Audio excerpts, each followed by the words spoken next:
Hello ಕನ್ನಡಿಗ ಶರಣು ಶರಣಾರ್ಥಿ ಪ್ರೀತಿಯ ಸ್ನೇಹಿತರೆ, ಇವತ್ತಿನ ನಮ್ಮ ಒಂದು ಜಾಬ್ ಸರ್ಚ್ ಏನಪ್ಪಾ ಅಂದ್ರೆ ಭಾರತ ಸರ್ಕಾರದ ಹುದ್ದೆಗಳ ಬಗ್ಗೆ ಮಾಹಿತಿ ತಗೊಂಡು ಬಂದಿದ್ದೀನಿ. ಹಾಗಾದ್ರೆ ಭಾರತ ಸರ್ಕಾರ ಯಾವ್ದಪ್ಪ ಅಂದ್ರೆ office of the principal chief commissioner of the income tax department ಇಂದ ಹುದ್ದೆಗಳ ಅರ್ಜಿಗಳನ್ನು ಆಹ್ವಾನಿಸಲಾಗಿದೆ. ಹಾಗಾದ್ರೆ ಈ ಒಂದು ಹುದ್ದೆಯನ್ನು ಪಡೆದುಕೊಳ್ಳಬೇಕಾದ್ರೆ ಯಾವೆಲ್ಲ ಒಂದು ಕ್ವಾಲಿಫಿಕೇಶನ್ ಆಗಿರಬೇಕಾಗುತ್ತೆ, ಯಾವ ವಯೋಮಿತಿ ಒಳಗಡೆ ಇರ್ತಕ್ಕಂಥ ಅಭ್ಯರ್ಥಿಗಳು ಈ ಹುದ್ದೆಗೆ ಅರ್ಜಿಯನ್ನು ಸಲ್ಲಿಸಬಹುದಾಗಿದೆ, ಆಯ್ಕೆ ಆಗಿರ್ತಕ್ಕಂಥ ಅಭ್ಯರ್ಥಿಗಳಿಗೆ ಪ್ರತಿ ತಿಂಗಳು ಸಿಗ್ತಕ್ಕಂಥ ವೇತನ ಎಷ್ಟು, ಕುಲಂಕುಷವಾಗಿ ನೋಟಿಫಿಕೇಶನ್ ಬಗ್ಗೆ ಮಾಹಿತಿ ನೋಡ್ತಾ ಹೋಗೋಣ ಬನ್ನಿ. ಅದಕ್ಕಿಂತ ಮುಂಚಿತವಾಗಿ ನಮ್ಮ ಯೂಟ್ಯೂಬ್ ಚಾನಲ್ಗೆ ಮೊದಲ ಬಾರಿ ಭೇಟಿ ನೀಡಿದರೆ ಸಬ್ಸ್ಕ್ರೈಬ್ ಜೊತೆಗೆ ಬೆಲ್ ಐಕನ್ ಕ್ಲಿಕ್ ಮಾಡೋದನ್ನ ಮರಿಬೇಡಿ. ಯಾಕಪ್ಪ ಅಂದ್ರೆ ಪ್ರತಿನಿತ್ಯ ನಾವು ಕೇಂದ್ರ ಸರ್ಕಾರ ಮತ್ತು ರಾಜ್ಯ ಸರ್ಕಾರದ ಹೊಸ ಹೊಸ ಉದ್ಯೋಗ ಮಾಹಿತಿ ಕೊಡೋದ್ರಿಂದ ತಪ್ಪದೇ ನಿಮಗೆ ನೋಟಿಫಿಕೇಶನ್ ಬರಲಿದೆ.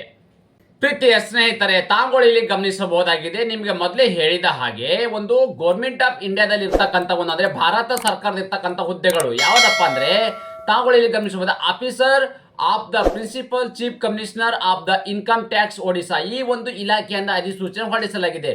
ಈ ಹುದ್ದೆ ಆಯ್ಕೆ ಇರ್ತಕ್ಕಂಥ ಅಭ್ಯರ್ಥಿಗಳು ಒಂದು ಭುವನೇಶ್ವರಲ್ಲಿ ಕೆಲಸವನ್ನು ನಿರ್ವಹಿಸಬೇಕಾಗತ್ತೆ. ಹಾಗಾದ್ರೆ ಒಂದು ನೋಟಿಫಿಕೇಶನ್ ಬಗ್ಗೆ ನಾವಿಲ್ಲಿ ಕುಲಂಕುಷವಾಗಿ ಮಾಹಿತಿ ನೋಡ್ತಾ ಹೋಗೋಣ ಬನ್ನಿ. ಮೊದಲನೇದಾಗಿ ಅಪ್ಪ ಅಂದ್ರೆ ಯಾವ ಒಂದು ಹುದ್ದೆಗಳ ಅರ್ಜಿಗಳನ್ನು ಆಹ್ವಾನಿಸಲಾಗಿದೆ ಅಂತ ನಾವು ಮಾಹಿತಿ ನೋಡಿದ್ರೆ ಇಲ್ಲಿ ಯಂಗ್ ಪ್ರೊಫೆಷನಲ್ ಇರ್ತಕ್ಕಂಥ ಹುದ್ದೆಗಳ ಅರ್ಜಿಗಳನ್ನು ಆಹ್ವಾನಿಸಲಾಗಿದೆ. ಹಾಗಾದ್ರೆ ಎಷ್ಟು ಹುದ್ದೆಗಳು ಕರೆದಿದ್ದಾರೆ ಅಪ್ಪ ಅಂತಂದ್ರೆ ಒಂದು ಹುದ್ದೆಗಳ ಅರ್ಜಿಗಳನ್ನು ಆಹ್ವಾನಿಸಲಾಗಿದೆ. ಈ ಒಂದು ಅಪ್ಲಿಕೇಶನ್ ಹಾಕಬೇಕಾದ್ರೆ ಒಂದು ವಯೋಮಿತಿ ಎಷ್ಟಾಗಿರ್ಬೇಕು ಅಂತ ನೋಡಿದ್ರೆ ಮ್ಯಾಕ್ಸಿಮಮ್ ಇರ್ತಕ್ಕಂಥದ್ದು ಎಷ್ಟಪ್ಪ ಅಂದ್ರೆ 35 ವರ್ಷ, ಅಂದ್ರೆ 35 ವರ್ಷದ ಒಳಗಡೆ ಇರ್ತಕ್ಕಂಥ ಅಭ್ಯರ್ಥಿಗಳು ಈ ಒಂದು ಹುದ್ದೆಗೆ ಅರ್ಜಿಗಳನ್ನು ಸಲ್ಲಿಸಬಹುದಾಗಿದೆ. ಅದೇ ರೀತಿ ಈ ಒಂದು ಹುದ್ದೆಗಳು ಯಾವ ರೀತಿಯಪ್ಪ ಅಂದ್ರೆ ಪರ್ಮನೆಂಟ್ ಜಾಬ್ ಅಥವಾ ಒಂದು ಟೆಂಪ್ರರಿ ಜಾಬ್ ಅಂತ ಕೇಳಬಹುದಾಗಿದೆ. ಈ ಒಂದು ಹುದ್ದೆವು 2 ವರ್ಷಗಳ ಕಾಲ ಒಂದು ಕಾಂಟ್ರಾಕ್ಟ್ ಬೇಸಿಸ್ ಇರ್ತಕ್ಕಂಥ ಒಂದು ಹುದ್ದೆಗಳಾಗಿದೆ. 2 ವರ್ಷಗಳಿಗೆ ಸೀಮಿತವಾಗಿರ್ತಕ್ಕಂಥ ಹುದ್ದೆಗಳು, ಅಂದ್ರೆ 2 ವರ್ಷ ಅವಧಿಗೆ ಇದು ಒಂದು ಕಾಂಟ್ರಾಕ್ಟ್ ಬೇಸ್ ಆಗಿರ್ತಕ್ಕಂಥ ಒಂದು ಜಾಬ್ ಆಗಲಿದೆ. ಅದೇ ರೀತಿ ಈ ಒಂದು ಆಯ್ಕೆ ಇರ್ತಕ್ಕಂಥ ಅಭ್ಯರ್ಥಿಗಳು ಎಲ್ಲಿ ಒಂದು ಕೆಲಸವನ್ನು ನಿರ್ವಹಿಸಬೇಕಪ್ಪ ಅಂತಂದ್ರೆ ಒಡಿಶಾದಲ್ಲಿ. ಓಕೆ, ಈ ಆಯ್ಕೆ ಇರ್ತಕ್ಕಂಥ ಅಭ್ಯರ್ಥಿಗಳು ಒಡಿಶಾದಲ್ಲಿ ಕೆಲಸವನ್ನ ನಿರ್ವಹಿಸಬೇಕಾಗತ್ತೆ.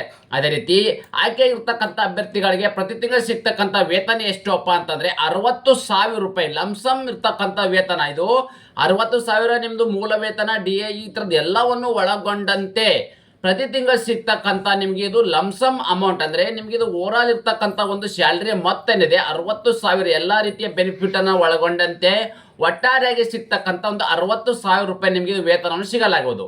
ಅದೇ ರೀತಿ ನಿಮ್ಗೆ ಇನ್ನೊಂದೊಬ್ಬ ಮುಖ್ಯವಾಗಿರ್ತಪ್ಪ, ಯಾವುದೇ ಒಂದು ಕ್ಯಾಂಡಿಡೇಟ್ ಇರ್ತಕ್ಕಂಥದ್ದು ಏನಿದೆ ಅವರು ಇಲ್ಲಿ ಎಷ್ಟಿಷ್ಟು 50% ಒಂದಿಗೆ ಪಾಸ್ ಆಗಿರ್ಬೇಕು. ಯಾವುದಾಗಿರ್ಬೇಕಾಗುತ್ತೆ 50% ಪಾಸ್ ಆಗಿರ್ತಕ್ಕಂಥದ್ದು LLB ಅನ್ನೋರು 50% ಅಂದಾಗೆ ಪಾಸ್ ಆಗಿರ್ಬೇಕಾಗುತ್ತೆ.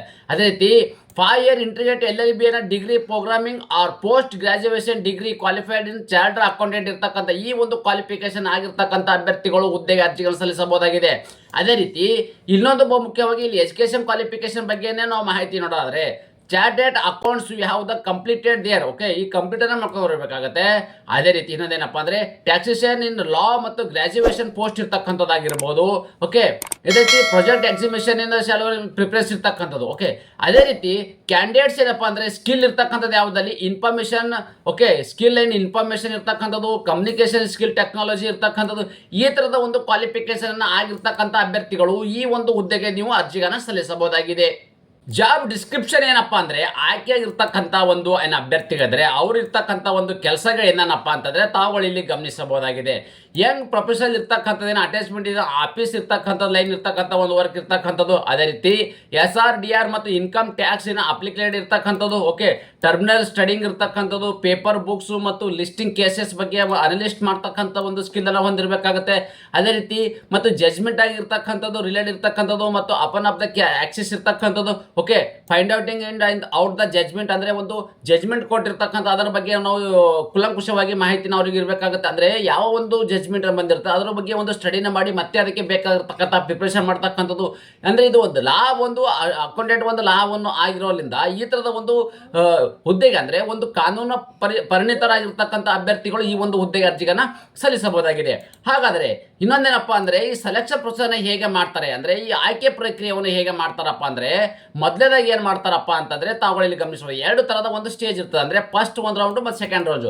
ಫಸ್ಟ್ ರೌಂಡ್ ಇರ್ತದೆ ನೀವು ಗಳಿಸಿರ್ತಕ್ಕಂಥ ಅಂಕಗಳಿದಾವೆ. ಓಕೆ, ಸೊ LLB ಗಳಿಸಿರ್ತಕ್ಕಂಥ ಏನು ಪರ್ಸೆಂಟೇಜ್ ಅಂಕಗಳಿದೆ ಅದರ ಆಧಾರದ ಮೇಲೆ ಇಲ್ಲಿ ಫೈನಲ್ ಆಗಿ ಇಂಟರ್ವ್ಯೂ ಮಾಡ್ತಾರೆ. ಓಕೆ, ಸೊ ಇಂಟರ್ವ್ಯೂ ಅಲ್ಲಿ ಕ್ವಾಲಿಫೈ ಆಗಿರ್ತಕ್ಕಂಥ ಅಭ್ಯರ್ಥಿಗಳನ್ನ ಮೆರಿಟ್ ಆಧಾರದ ಮೇಲೆ ಅಭ್ಯರ್ಥಿಗಳ ನೇಮಕಾತಿ ಮಾಡಲಾಗುವುದು. ಸ್ನೇಹಿತರೆ, ಇನ್ನೊಂದು ಏನಪ್ಪಾ ಅಂದ್ರೆ ಈ ಒಂದು ಅಪ್ಲಿಕೇಶನ್ ಅನ್ನ ಹೇಗೆ ಸಲ್ಲಿಸಬೇಕು ಅಂತ. ಸೊ ಈ ಒಂದು ಅಪ್ಲಿಕೇಶನ್ ಸಲ್ಲಿಸಬೇಕಾದ್ರೆ ಎರಡು ತರ ಆಪ್ಷನ್ಸ್ ಇದೆ. ಒಂದು ಆಫ್ಲೈನ್ ಮುಖಾಂತರ ಅರ್ಜಿಗೆ ಸಲ್ಲಿಸಬಹುದಾಗಿದೆ, ಆನ್ಲೈನ್ ಮುಖಾಂತರ ಅರ್ಜಿಗೆ ಸಲ್ಲಿಸಬೇಕಾಗಿದೆ. ಈ ಆನ್ಲೈನ್ ಮುಖಾಂತರ ಅರ್ಜಿ ಸಲ್ಲಿಸಬೇಕಾದ್ರೆ ಅಫಿಷಿಯಲ್ ಏನು ವೆಬ್ಸೈಟ್ ಇದೆ, ಆ ಒಂದು ವೆಬ್ಸೈಟ್ ನನ್ನ ಯೂಟ್ಯೂಬ್ ಡಿಸ್ಕ್ರಿಪ್ಷನ್ ಬಾಕ್ಸ್ ಲಿಂಕ್ ಅನ್ನು ಕೊಟ್ಟಿರುತ್ತೇನೆ. ಆ ಲಿಂಕ್ ಮೇಲೆ ಕ್ಲಿಕ್ ಮಾಡೋ ಮೂಲಕ ಅಪ್ಲಿಕೇಶನ್ ಓಪನ್ ಆಗುತ್ತೆ. ಡೈರೆಕ್ಟ್ ಆಗಿ ತಮ್ಮ ಅರ್ಜಿಗಳನ್ನು ಸಲ್ಲಿಸಬಹುದಾಗಿದೆ.